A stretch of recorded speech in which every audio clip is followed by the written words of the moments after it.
4 நாட்கள் வேலை 3 நாட்கள் விடுமுறை அப்படின்ற ஒரு திட்டம் பிரித்தானியாவில் அறிமுகப்படுத்தப்பட்டது.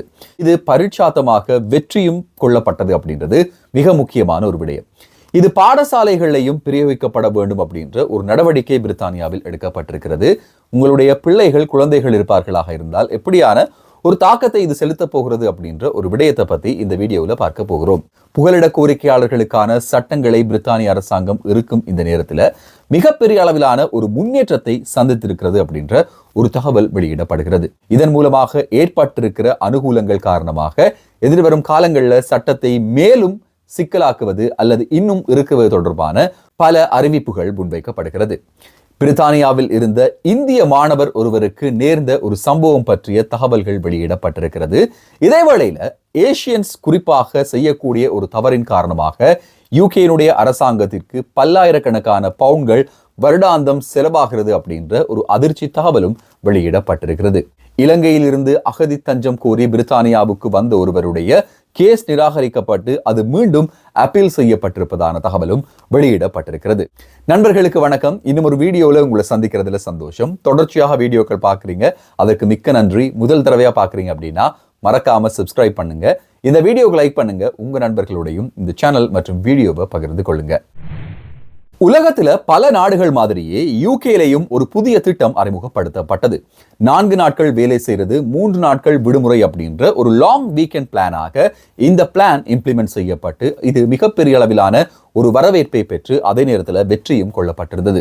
எதிர்வரும் சில ஆண்டுகளுக்குள்ள பிரித்தானியாவில் 4 நாட்கள் மாத்திரம்தான் வேலை செய்ய முடியும், 3 நாட்கள் கட்டாய விடுமுறை வழங்க வேண்டும் அப்படின்ற ஒரு திட்டம் அமுல்படுத்தப்பட இருப்பதாகவும் பல்வேறு விதமான தகவல்களை பார்க்கக்கூடியதாக இருந்தது. இதுல மிக முக்கியமாக ஒரு வாரத்திற்கான மணித்தியாலங்கள் 4 நாட்கள்ல பிரிக்கப்பட்டு அந்த மணித்தியாலங்கள் பூர்த்தி செய்யப்பட்டா எக்ஸ்ட்ராவாக ஒரு நாள் விடுமுறையாக எடுத்துக்கொள்ளக்கூடிய ஒரு திட்டம் அறிமுகப்படுத்தப்பட்டது.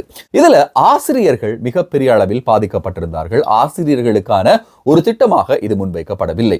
ஏன்னா இப்போ ஸ்டூடெண்ட்ஸ் இருக்கிறதுனால ஸ்டூடெண்ட்ஸுக்கும் இப்படியான ஒரு சட்டம் கொண்டு வந்து ஸ்டூடெண்ட்ஸுக்கும் ஸ்கூல் காலத்தை 4 நாட்களாக குறைக்க வேண்டும் அப்படின்ற அடிப்படையில ஆசிரியர்கள் வெகுவாக இதனால் பாதிக்கப்பட்டிருக்கிறார்கள். அதனால ஸ்கூல்களையும் 4 நாட்கள் மாத்திரம்தான் நடத்தணும் அப்படின்ற ஒரு கோரிக்கை இப்போது அரசாங்கத்திற்கு வைக்கப்பட்டிருக்கிறது. பிரித்தானியா வரலாற்றிலேயே இதுவரை காலமும் இல்லாத அளவுக்கு ஆசிரியர்களுக்கான வேகன்சி எண்ணிக்கை அதிகரித்திருப்பதாக சொல்லப்படுகிறது. ஆசிரியர் வேலைகளுக்காக அப்ளை பண்ணுபவர்களுடைய எண்ணிக்கையில மிகப்பெரிய அளவிலான ஒரு வீழ்ச்சி ஏற்பட்டிருக்கிறது. இதற்கு பல காரணங்கள் சொல்லப்படுது. இந்த டீச்சர்ஸுக்கான பிரஷர், இவர்களுக்கான சம்பளம் போதாமை, இவர்களுடைய ஒர்க் ஹவர்ஸ்ல எந்த ஒரு பிளெக்சிபிலிட்டியும் இல்லை அப்படின்ற ஒரு நிலைமை காரணமாக இந்த ஆசிரியர்களுக்கான அட்ராக்ஷன் குறைந்திருப்பதாக சொல்லப்படுகிறது. இதனை மாற்றும் பொருட்டு மிக முக்கியமான முடிவுகளை பிரித்தானிய அரசாங்கம் எடுக்க போகிறது. இதன் அடிப்படையில் பிள்ளைகளுக்கான பாடசாலைகள் 4 நாட்களாக மட்டுப்படுத்தப்படுவதற்கான வாய்ப்புகள் இருப்பதாகவும் சொல்லப்படுகிறது. இதற்கு மேலாக இந்த ஆசிரியர்களை அதிகமாக வைத்துக் கொண்டு ரோஸ்டர் முறையில இவர்களுக்கான நேரத்தை மாற்றுவது மூலமாக 5 நாட்களும் பாடசாலையை நடத்தக்கூடிய அதே நேரம் ஆசிரியர்களுக்கு 4 நாட்கள் மாத்திரம் வேலை கொடுக்கக்கூடிய ஒரு திட்டமும் அறிமுகப்படுத்தப்படலாம் அப்படின்னு சொல்லி எதிர்பார்க்கப்படுகிறது. இருந்தாலும் இப்போதைக்கு சமூக நலன்கள் தொடர்பானவர்கள் முக்கியமான ஒரு வேண்டுகோளை பிரித்தானிய அரசாங்கத்திற்கு வைத்திருக்கிறார்கள். 4 நாட்களாக மாணவர்களுக்கு பாடசாலை காலம் குறைக்கப்படுமாக இருந்தால் அவர்களுடைய கல்வி நடவடிக்கையில இது மிக முக்கியமான மாற்றங்களை தாக்கத்தை செலுத்தும். இது ஏற்புடையது அல்ல அப்படின்ற ஒரு வாதமும் இப்போது முன்வைக்கப்படுகிறது. ஸ்காட்லாண்டினுடைய அபர்டீன் நகரத்துல ஹாம்ப்டன் பை ஹில்டன் அப்படின்ற ஒரு ஹோட்டல்ல 300க்கும் அதிகமான புலம்பெயர்ந்தவர்கள் அகதிகள் தங்க வைக்கப்பட்டிருக்காங்க.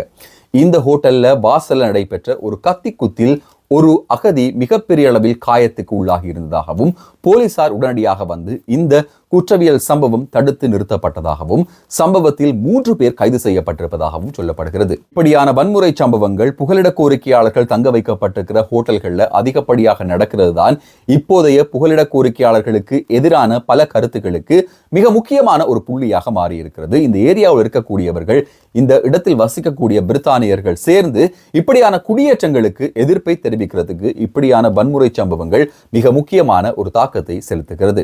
குறிப்பிட்ட சம்பவத்தின் அடிப்படையிலும் அந்த ஏரியாவில் இருக்கிற மக்கள் உடனடியாக கவுன்சிலிடம் ஒரு கோரிக்கை முன்வைத்திருக்கிறார்கள். இந்த மாதிரியான வன்முறை சம்பவங்கள், கத்திக்குத்துகள் இடம்பெறுவது அங்கு இருக்கும் மக்களுக்கு பாதுகாப்பில்லை அப்படின்ற அடிப்படையில் இதற்கான மாற்று திட்டங்கள், மாற்று யோசனைகளை உடனடியாக அரசாங்கம் அறிவிக்க வேண்டும் அப்படின்ற ஒரு விடயமும் சொல்லப்படுகிறது. UN ஃபெசிலிட்டேட்டர் ரிஃப்யூஜி ஸ்டேட்மெண்டின் அடிப்படையில் 2025ஆம் ஆண்டு பிரித்தானிய அரசாங்கம் அறிவித்திருக்கிற புதிய சட்டங்களுக்கு பிறகு 26% வீழ்ச்சி ஏற்பட்டிருப்பது மிக முக்கியமான ஒரு விடயமாக யூகேனுடைய அரசியல்ல இன்றைய நாள் பேசு பொருளாக இருக்கிறது. அகதிகளுக்கான புதிய திட்டங்கள், சட்டங்களை இறுக்குவது தொடர்பான பல விடயங்கள் அண்மை காலத்தில் அறிவிக்கப்பட்டது. அதுல பிரதானமானது என்ன அப்படின்னா, இவர்களுக்கான ரெஃப்யூஜி ஸ்டேட்டஸ் 20 வருடங்கள் தொடக்கம் 30 வருடங்களுக்கு இருந்தால் மாத்திரம்தான் பிரித்தானியாவினுடைய நிரந்தர வதிவிடத்தை இவர்கள் பெற்றுக்கொள்ளலாம் அப்படின்ற ஒரு அறிவித்தல் வெளியிடப்பட்டிருந்தது. 2.5 ஆண்டுகளுக்கு ஒரு முறை இவர்களுக்கு தாய்நாட்டில் பாதுகாப்பு இருக்கிறதா அப்படின்றது மீள் பரிசீலனைக்கு உட்படுத்தப்பட்டு இவர்கள் பாதுகாப்பாக கருதப்படும் இடத்து நாடு கடத்தப்படுவார்கள் அப்படின்ற ஒரு திட்டமும் அறிமுகப்படுத்தப்பட்டிருந்தது.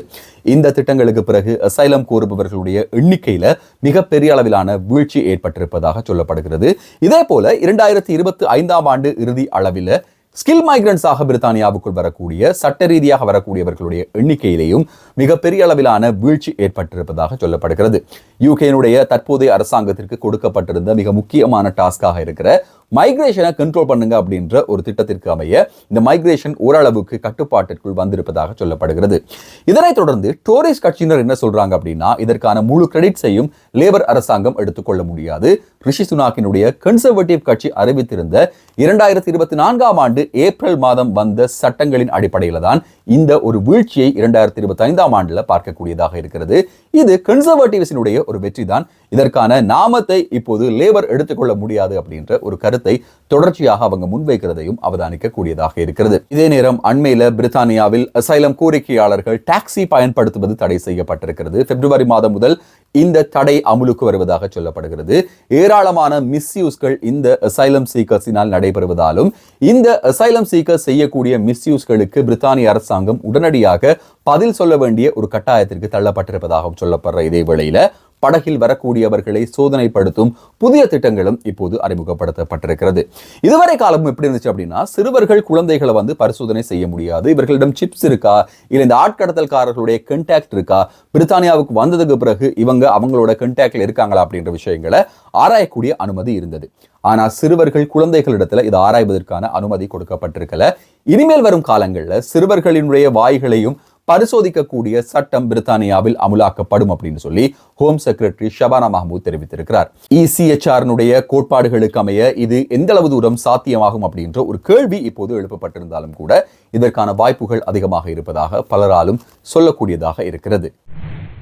2022ஆம் ஆண்டு பிரித்தானியாவுக்கு இலங்கையிலிருந்து வந்து அகதி தஞ்சம் கோரியிருந்த ஒரு குடும்பத்தினுடைய மனு நிராகரிக்கப்பட்டு இப்போது அவர் மேன்முறையீடு செய்திருக்கிறார். 2019ஆம் ஆண்டு இலங்கையில் 250க்கும் அதிகமானவர்களின் உயிரை பறித்திருந்த ஈஸ்டர் தாக்குதலில் தான் சம்பந்தப்பட்டதாக சந்தேகத்தின் பேரில் கைது செய்யப்பட்டதாகவும் இலங்கை அரசாங்கம் தன்னை துன்புறுத்தியதாகவும் தன்னுடைய குடும்பத்தை துன்புறுத்தியதாகவும் இவர் பிரித்தானியாவில் அகதி தஞ்சத்தை 2022ஆம் ஆண்டு கோரியிருந்தார்.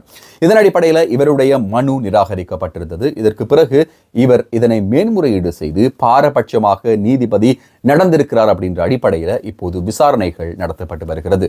இதுல முதற்கட்டமாக சொல்லப்பட்ட விஷயம் என்ன அப்படின்னா, இவருக்கான வழக்கில் பாரபட்சமாக நீதிமன்றம் நடக்கவில்லை அப்படின்றது சொல்லப்படுது. இருந்தாலும் இவருக்கு இலங்கையில் நடந்த அநீதமான விடயங்கள் குறித்து இப்போது விசாரணைகள் மேற்கொள்ளப்பட்டிருக்கிறது.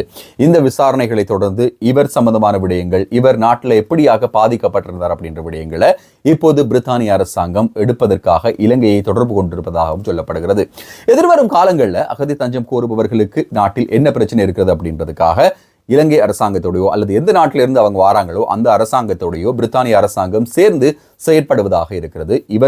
இவர்களுடைய அகதி தஞ்சம் கோரல் நிராகரிக்கப்படும் இடத்து இவர்களை குறித்த நாடுகள் பொறுப்பேற்க வேண்டும். அப்படி பொறுப்பேற்காவிட்டால் அந்த நாடுகளிலிருந்து வரக்கூடிய மற்றவர்களுக்கான விசாக்கள் இனிமேல் அங்கீகரிக்கப்படாது அப்படின்ற ஒரு ஸ்ட்ரிக்டான சட்டத்தையும் பிரித்தானிய அரசாங்கம் எதிர்வரும் காலத்தில் அறிவிக்க இருக்கிறது. ஹரியானாவிலிருந்து பிரித்தானியாவிற்கு படிக்க வந்திருந்த 30 வயதான இளைஞர் ஒருவர் உயிரிழந்திருந்தார், கொலை செய்யப்பட்டிருந்தார். இவர் வாஸ்டர் பகுதியில் வைத்து கொலை செய்யப்பட்டிருந்தார். இவருடைய உடலை இந்தியாவிற்கு கொண்டு செல்வதற்கு இப்போது மிகப்பெரிய சிக்கல்கள் உருவெடுத்திருக்கிறது. இதன் அடிப்படையில் இந்திய அரசாங்கத்தோடு இணைந்து பிரித்தானியாவிலிருந்து இவருடைய உடலை அனுப்புவதற்காக பல கோரிக்கைகள் முன்வைக்கப்பட்டு வருகிறது. இந்தியாவில் நல்ல வேலையிலிருந்து படிப்பதற்காக பிரித்தானியாவுக்கு வந்திருந்த இவர் குறுகிய காலத்திற்குள்ளேயே இப்படி கொலை செய்யப்பட்டிருப்பது மிகப்பெரிய அதிர்வலைகளை பிரித்தானியாவில் உருவாக்கி இருக்கிறது. லண்டன்ல இருக்கிற வெம்ப்ளி, ஈஸ்டாம், அதே போல லெஸ்டர், பர்மிங்ஹாம் போன்ற பகுதிகளிலேயும் இந்த பான் மசாலாக்கள், வெற்றிலைகளை துப்பும் ஒரு வாடிக்கை இருந்து வருகிறது. ஆசிய நாட்டவர்கள் அப்படின்னு சொல்லி சந்தேகப்படுகின்ற பலரும் இப்படியான குற்றவியல் சம்பவங்களில் ஈடுபடுறாங்க. இப்படி எச்சில் துப்புவதன் காரணமாக வருடம் ஒன்றுக்கு 30,000 பவுண்ட்ஸ் வரையில பிரித்தானியாவினுடைய அரசாங்கத்திற்கும் ஒவ்வொரு கவுன்சிலுக்கும் செலவாகிறது அப்படின்ற ஒரு அதிர்ச்சி தகவல் வெளியிடப்படுகிறது. இதற்காக 100 தொடக்கம் 150 பவுண்ட்கள் வரையில தண்டப்பணம் அறவிடுவதற்காக பதாதைகள் வைக்கப்பட்டிருந்தாலும் இதனை தடுக்க முடியல அப்படின்ற ஒரு விடயமும் இப்போது பகிர்ந்து கொள்ளப்படுகிறது. மக்கள் அவர்களாக திருந்தாவிட்டால் இதனை கண்காணிப்பது அப்படின்றது மிக சிக்கலான ஒரு விடயம். யூகே பொறுத்தவரையில எந்த இடத்திலையும் குப்பைகள் போட முடியாது, சிகரெட்டினுடைய ஃபில்டர்கள் வீச முடியாது. இப்படியாக நீங்கள் கைது செய்யப்படுவீர்களாக இருந்தால் உங்களுக்கு 150 பவுண்ட்கள் வரையில தண்டப்பணம் அறவிடப்படும். இதே நேரம் இப்போ வரக்கூடிய ILR சட்டங்கள், பிரித்தானியாவினுடைய நிரந்தர வதிவிடத்தை பெறுற சட்டங்கள் அப்படின்னு பார்க்கும்போது இந்த கன்விக்ஷன்ஸும் அதற்கு எதிராக செயல்படுவதற்கான வாய்ப்புகள் நிறையவே இருக்கு. பொது இடங்கள்ல குப்பைகள் கொட்டுகிறீர்கள் அப்படின்னு சொன்னா மிகவும் அவதானமாக இருங்க. அதனுடைய கன்சீக்வன்ஸ் 100-150 பவுண்ட்களுடன் முடிந்து போற ஒரு விஷயம் கிடையாது. தொடர்ச்சியாக பெர்மனன்ட் ரெசிடென்சி வரைக்கும் உங்களை கொண்டு போய் துரத்தும் அப்படின்றதும் மிக முக்கியமான ஒரு விடயமாக சொல்லப்படுகிறது. இந்த வீடியோவை முழுசா பார்த்துருப்பீங்க அப்படின்னு நம்புறேன். தொடர்ச்சியாக பார்த்துருந்தீங்கன்னா மறக்காம சப்ஸ்கிரைப் பண்ணுங்க. இந்த வீடியோவை லைக் பண்ணுங்க. உங்க நண்பர்களோடையும் இந்த சேனல் மற்றும் வீடியோவை பகிர்ந்து கொள்ளுங்க. இன்னும் ஒரு வீடியோவில் இன்னும் சுவாரஸ்யமான புதிய தகவல்கள், செய்திகளோடு உங்களை சந்திக்கும் வரை நன்றி, வணக்கம்.